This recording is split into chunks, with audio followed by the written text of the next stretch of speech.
So in the interest of time, I think we're gonna move to one of today's two panel discussions.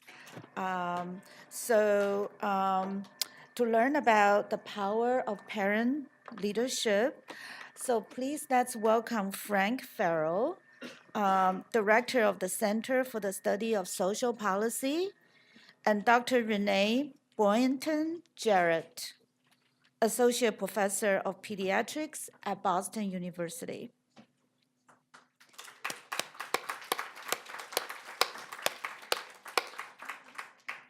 And we also would like to welcome two very special guests, parents, Lisa Melara and Gihan Suliman of the Boston Family Engagement Network.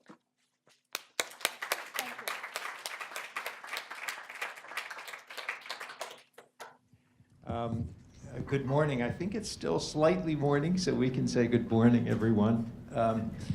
As everyone else has said, it is exciting and inspirational to be here and be part of this, what I found kind of enthralling consideration of the knowledge being developed and how that knowledge can be translated, used, deployed to make a difference and to make sure that there is a bright future for every child and family. That's what everybody who has presented has talked about in some form. We're going to ask you to turn the kaleidoscope a little bit. We're going to look at that same goal, creating a better future, a bright future for every child and family from a different lens. From a parent's lens and from the lens of parents who have worked tirelessly to create that future not only for their own children, but for all the children in their communities. I think we've heard a theme that Jack hit on, almost every speaker has. We are very interested in interventions and in programs and in what works.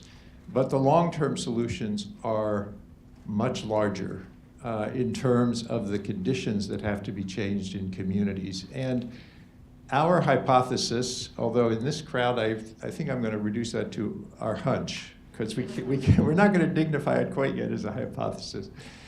But our hunch is, just as our initial speaker and welcomer said, you know, the magic happens when neurons connect. What we're going to talk about is a different kind of magic.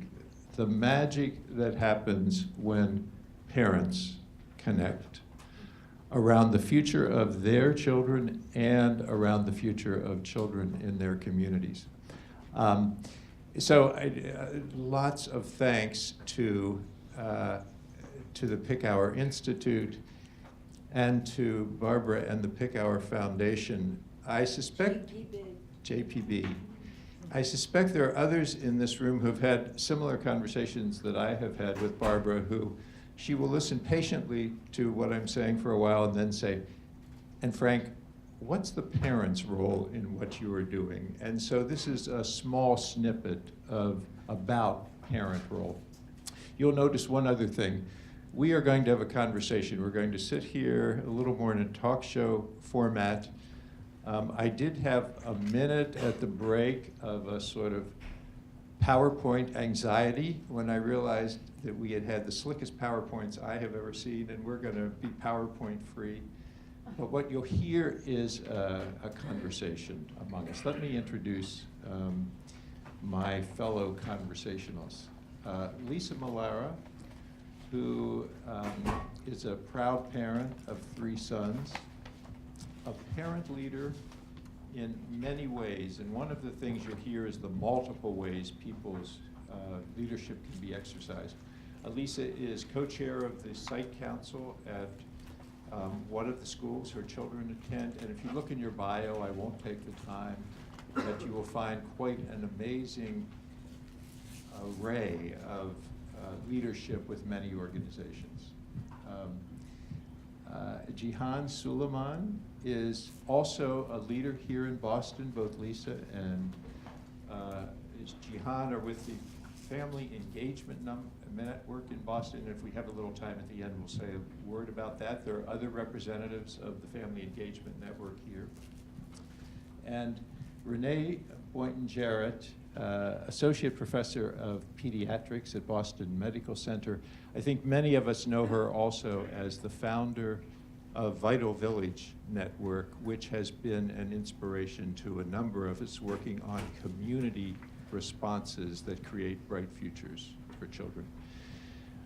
We thought of all the many things we could talk about in terms of parent leadership, and we settled, especially now because time is short, on giving you a close-up look at what that experience involves. How do parents get started? What do they run into? And what kind of supports make the difference in being able to advocate broadly in a community on the conditions that ensure that children thrive? I'd ask all of you, just looking around, I know many of you are parents. Turn off a little of the science and data part of your minds and think back to what you have had to do on behalf of your children, or looking at the age of some of us in the room, think of what your parents have had to do on your behalf. This is about connecting to that part of where leadership in these community responses to early life stress has to come from. And we're contending that for real change, for community change, for policy change, parents have to be at the center of that work. So, Lisa, I'll ask you to start us out. And one thing that is fascinating is the different ways and different motivations that parents have as they get started in a leadership pathway. And Lisa, if you could share with us how you got started and some of where that's led you. So I originally worked for CVS Pharmacy for 15 years, almost 16 years. And through that course, I had 3 children. When my first child was born, he was diagnosed with autism, and I was still able to continue working, doing my conferences. I managed about 15 stores at the time. And my second child came along, and then it was a 4-year gap between the 2 children. And I was still doing the corporate world, still being a district manager, but it took my third child being born with some difficulties. He was born with a club foot, so I was spending every week at Children's Hospital. So I had to leave that whole world and become a stay-at-home mom. So that's what started me back into the community, because now here I am with three children. 2 of them are off to school at this point, and I just still have 1 at home. And I took my child to the Countdown to Kindergarten playgroup, and then I learned about parent literacy, parent leaders, and then over time I joined the East Boston Family Engagement Network, where I learned different skills from what I was used to, because when you're dealing with parents, it comes from a different space. When you're dealing with managers, it's a whole different world where I was so used to just, bossing people around, telling people what to do. We looked a lot at data. And then you come down to being a parent, and that world is completely different. I didn't know anything about, going to my child's school, learning about the whole special education process, and then finding out that there was not a lot out there for parents. There was no training for that type of thing. You show up for your first IEP meeting, and you didn't realize that it's an actual legal document. But I'm not a lawyer, but I am expected to sign this document and to see what's in the best interest of my child. But over time, I've learned that it doesn't always work out that way. Because you weren't given the resources. And then I realized that me, who's educated, who had a high-powered job, and it's now down to a parent role, and I don't know anything about it. So I wonder, how many other parents out there are experiencing the same thing, and how do they manage with their children working full-time and not knowing the system at all? So that's what led to my work in East Boston, primarily of, child advocacy and different things. Great, thanks, Lisa. And Gihan, what started you on your path? As a first-generation immigrant from Sudan, it was hard for me to even advocate for myself in the beginning, because when I came to the U.S., I did not speak English. I only spoke Arabic. I had to learn English from the beginning, from ABCs, and the only thing I knew is hi and bye and yes or no, and even yes and no, I didn't know when to use them because I didn't know what other people were saying to me. So it was just, I had to advocate for myself in the beginning, and then learned when I had my kids. I was in the research field.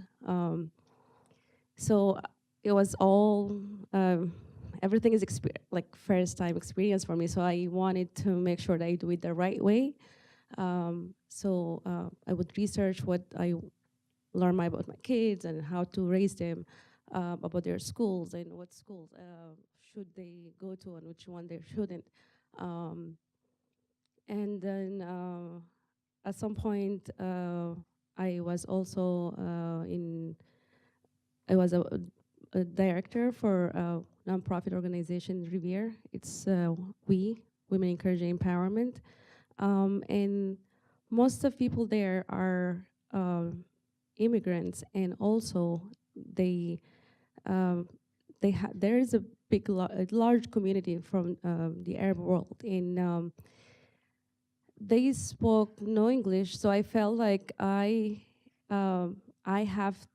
had to advocate for them as well. And this is when I started thinking about others. And recently, I think it was like a year ago, not even a year, July of last year, I started a Facebook group for Sudanese in the US and Canada. So far, we have around like almost 9,000 members, and the questions that we see, it's all about parenting, learning policies. All of them are immigrants. They're recent immigrants. They have no idea if they're the way of parenting they're doing is right. We have lawyers, we have doctors, just to make sure that they are connected, and when they ask, they find the right answers. And the path you talk about from your own questions to a Facebook list of 9,000 other parents is quite amazing. Lisa, you also have gone from advocating for your child to advocating with a number of other organizations in your community. Could you talk a little bit about that? So, so when I joined, joining to become a community leader, I learned that there's so many different groups out there for every particular kind of issues. It seems like, I joined Mass Advocate for Children because I have a child on the spectrum, and that opened up, a whole nother world. And then I learned about Stand for Children. I learned from about Capital Boston's and a bunch of other organizations. So it was just trying to piece all these different organizations to resources back to the families, because with the Boston Family Engagement Network, what we primarily do is we serve children that are not in formal childcare. So these are community children, and we try to connect them to resources that they're not able to access or don't know about.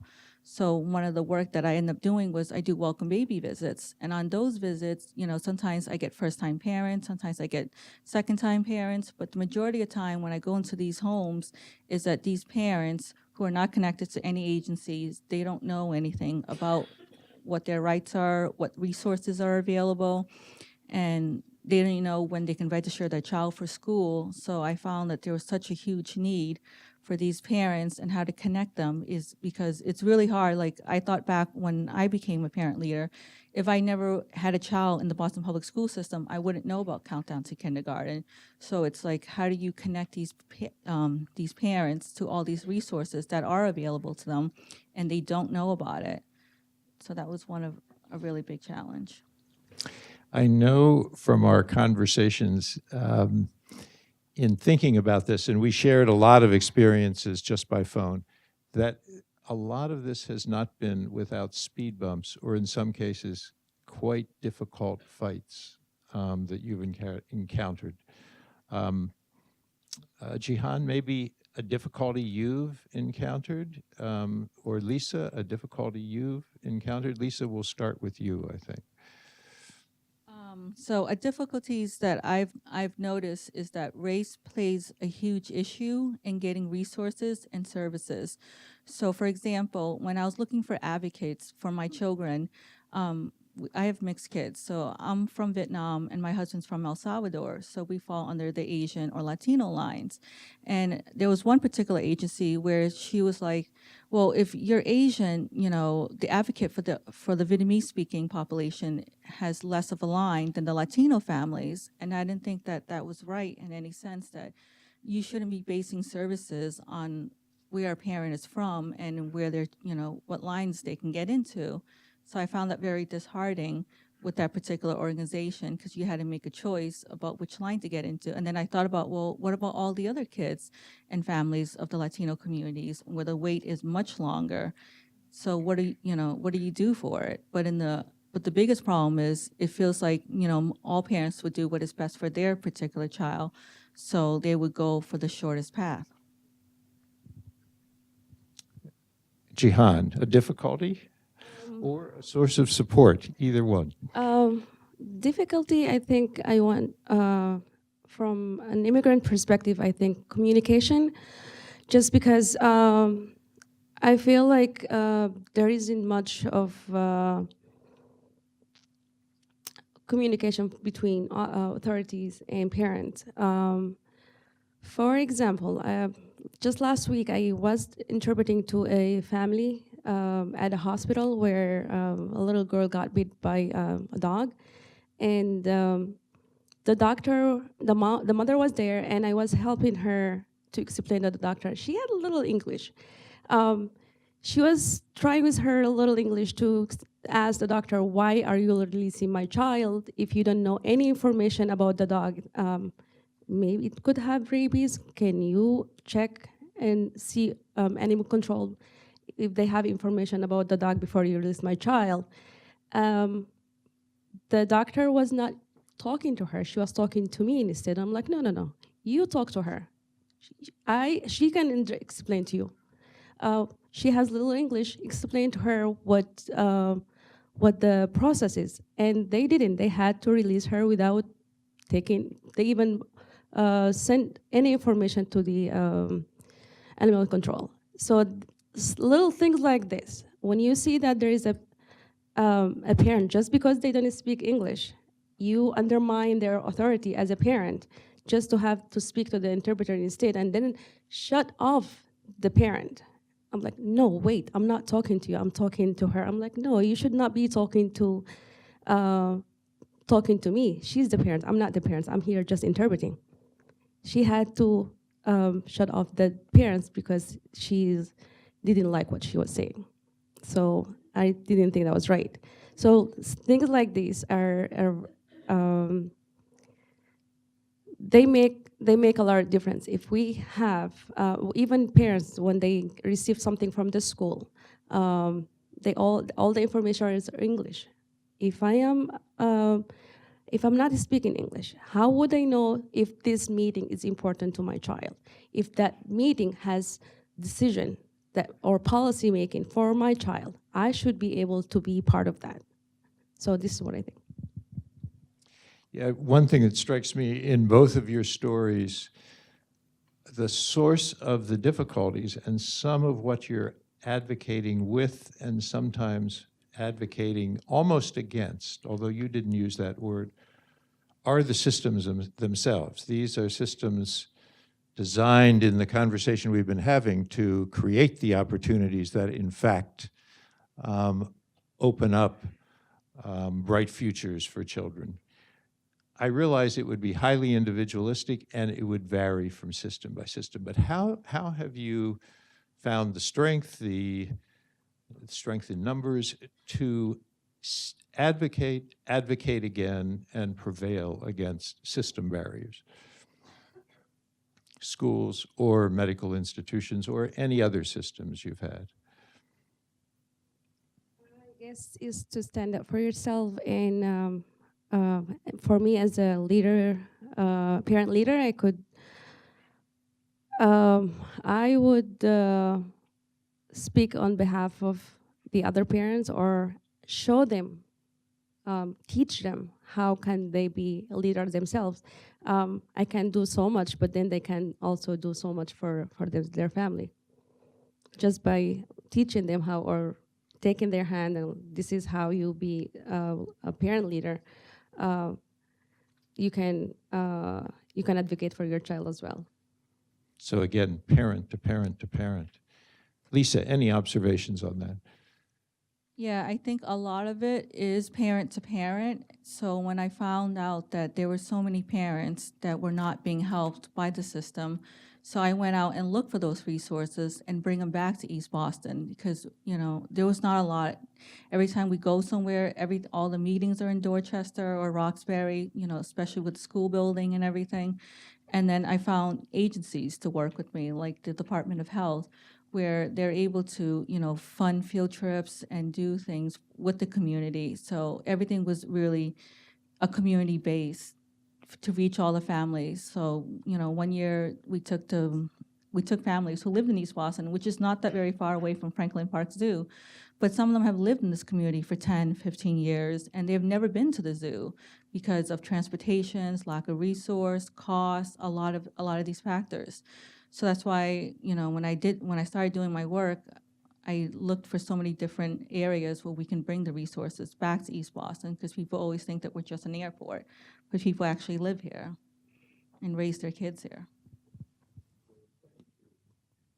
Renee, I wonder if you've had many years of experience of bringing a community together with parents at the center. As you hear these stories, what does it strike a chord with your experience or differently than your experience?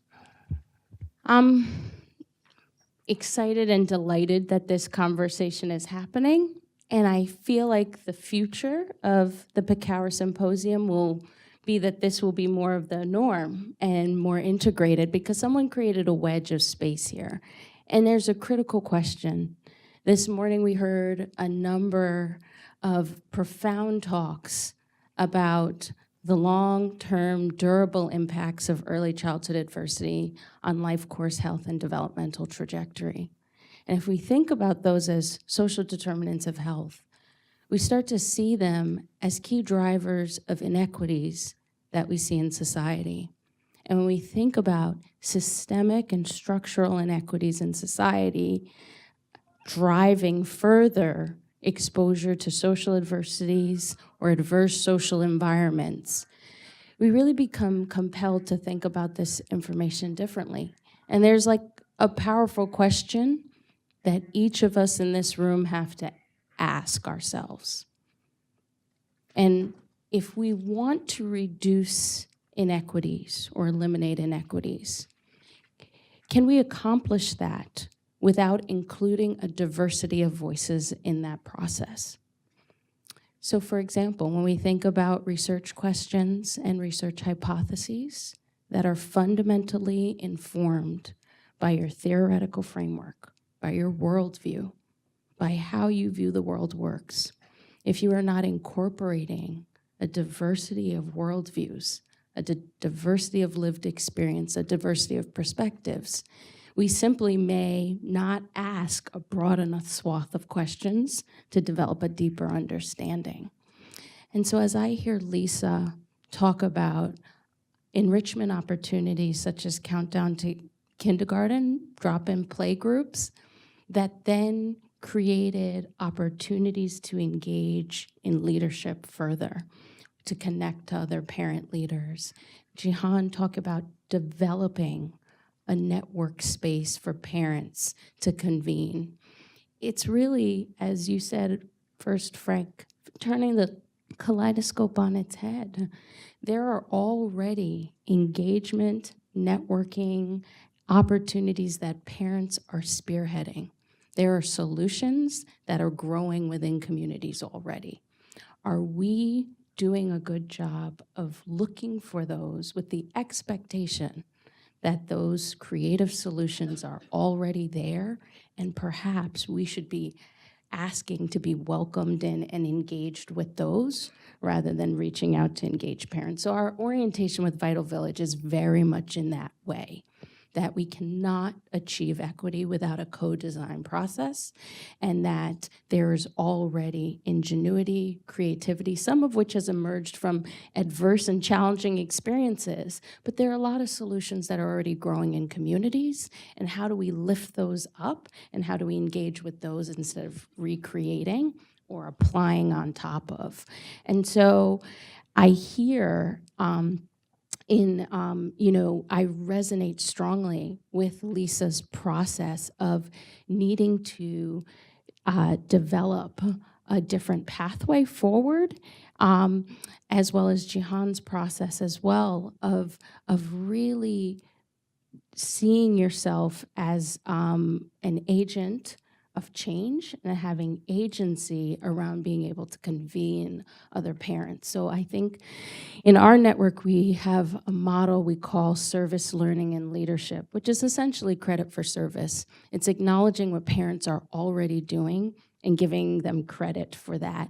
And a lot of it is peer-to-peer leadership. And in both of these examples, we hear a lot about the power of peer-to-peer leadership. I would also share one thing that I think is so different about how peer-to-peer leadership shows up with parents when it's generated in community and social networks, and how it differs from what happens in more traditional service delivery programs. So I'm a pediatrician. I like to give a lot of advice. I like to teach. I like to share knowledge. I find that a lot of the civically engaged parents we work with are as interested in learning from the people they're working with as they are of sharing wisdom with them. That balance is very different than the balance you'll feel in a clinical environment or school environment where there's more of a top-down kind of educating process happening, anticipatory guidance processing happening. And we have to really think about that. So when you expound on that even further, to bring that to the research questions, to bring that to the sharing of data, then how we share data, the questions we ask, the data that's collected, all of those things start to transform in very much the same way. Renee is reminding us in very powerful ways this is an equity conversation. It's a power conversation. It's whose opinion is valued, and quite a challenge, Renee. I want to give the last word to Lisa and to Gihan. It's hard to pick one word of advice, but there are lots of folks here who are doing work, some in communities, some in academic institutions. If you were thinking in their communities as they interact with communities, one or two, it doesn't have to be one word, a piece of advice about how would you go about expanding, broadening, deepening the support for parents as leaders in these multiple roles we've heard about, what might it be? So my advice would be to take the time to build relationships with your parents and value what they can bring to the table. Being a parent is just one role they do. They bring a wealth of information and experiences. For me, I think have again, as an immigrant, know your rights, and also get involved in the decision-making process, because at the end, this is our children that they're making policy about. So we should be having a say in their future. And I would, in wrapping us up, highlight a couple of themes, I think. One, I loved a quote that I think came from one of our last speakers. If you think something's wrong in the world, you go to change the world. And this was in looking at, is something wrong with what I'm doing or something wrong in the world? There is a lot wrong in the communities we have to change, and parent leadership is one enormous part of it. A second, I challenge all of us, this applies to me in many stages of my life, the systems are often the problem. So the leadership has to be honored by the systems, and the parent leadership often has to be prepared to fight the system until a real partnership is achieved. And then the third, we didn't have time to talk much about it, but parent leadership is almost never supported in a community without intentionality. There are infrastructures, there are resources devoted to it. Individual parents fighting for their children need some support to link with other parents, and so that would be a piece of advice I'd give. I would ask you in joining me in thanking our parents and Renee for sharing their. Thank you, thank you. Thank you, thank you, thank you. And I think I hand it now back to Asha. Great. To Barbara. So I just really, wait, are parents leaving me? Come back.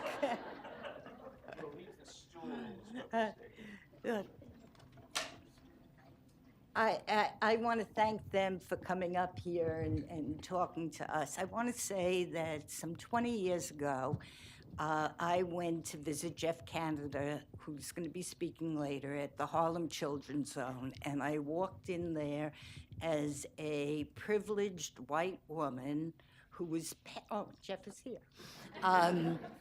who was privileged and nervous about going into Harlem, and I brought some guy from my office that worked for my husband. He didn't work for me at the foundation because I didn't want to go there by myself.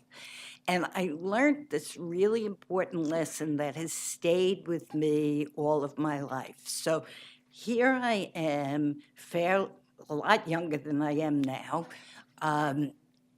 going into Harlem, nervous as hell, looking around thinking that everybody was going to come after me because Harlem wasn't Harlem then. It was a lot worse.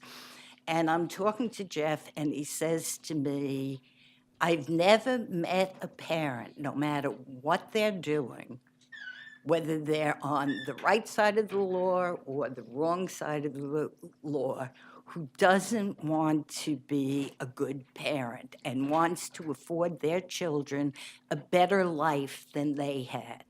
And this was a lesson that in many ways transformed my life. I want to say having Lisa and Gihan here, I think is instrumental. And as Frank said, we don't, in all of the fields that we work in, it's really hard to get to know the beneficiaries. We never meet the beneficiaries. So we sit around the table and we say, this is what somebody needs. And we decide that without really seeing the people. And I think it's a problem in everything that we do, but especially in young children and trying to alleviate toxic stress. Now, I'll just bore you for one more minute and say, when I first became a mother, I wanted to be the best mother that you could ever be. And I didn't really have siblings. I was never around babies. I had no idea what to do. And to top that off, my husband was fabulous with children, with babies. He knew how to play with them. He knew how to smile. I knew how to stand there like this. So I decided, well, I'm going to go and take a course. And there were no courses. So I finally wound up taking a Red Cross course.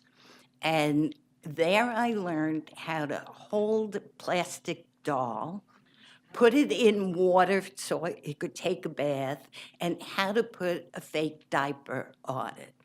And so I can just imagine, I was petrified, what young people who don't have the privileges that I have feel when they hold their first child, or their second child, or their third child, and how do you help them? I mean, the answer is, in most instances, I think you don't know. So I really want to commend our speakers, thank you, for coming up here, because we realize, I know the first time I ever spoke at MIT, I thought I was going to die, I mean, MIT, and so it's not easy to come here and share your secrets with us. And so I would like to present to each of you a little momentum from MIT and the JPB Foundation. Come over to you.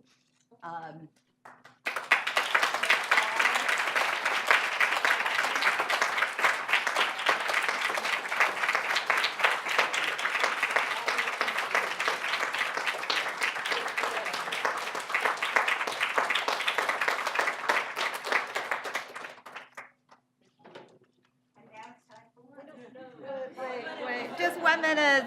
So I want to thank the panelists and the parents for this wonderful discussion. But before we break for lunch, we're very fortunate to have Maria Zuber, Vice President for Research at MIT, who will give us some remarks before lunch. Maria, thank you.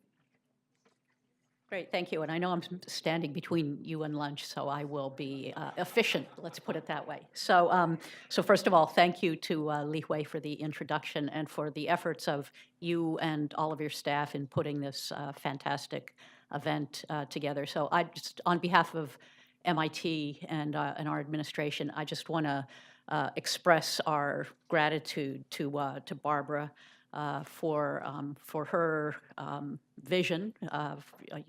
Barbara, you, the late Jeffrey, and the foundation, for long-term support in these areas.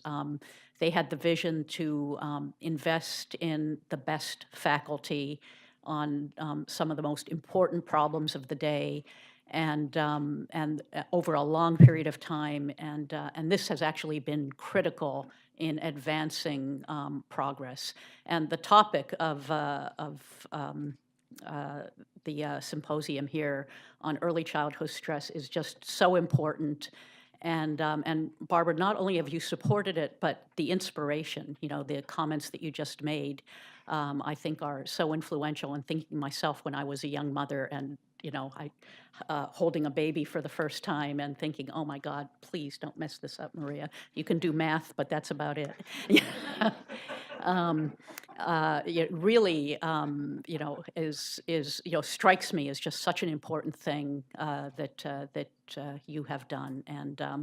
And I also want to, because of my own interests in climate and the environment, environmental stresses, I think, in early life are another aspect of the problem that really are deserving of a study, and so just the the kind of the breadth of the scope of this issue really, I think, touches all the different areas that MIT works on.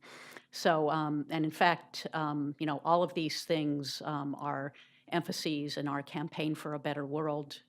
At MIT, we're very, very interested in not just advancing our own academic careers here, but really thinking about what are the problems that the world has and what knowledge don't we have in order to move these problems forward. So, so thank you all for coming. Thank you for your participation. And Barbara, thank you for the support of you and your foundation.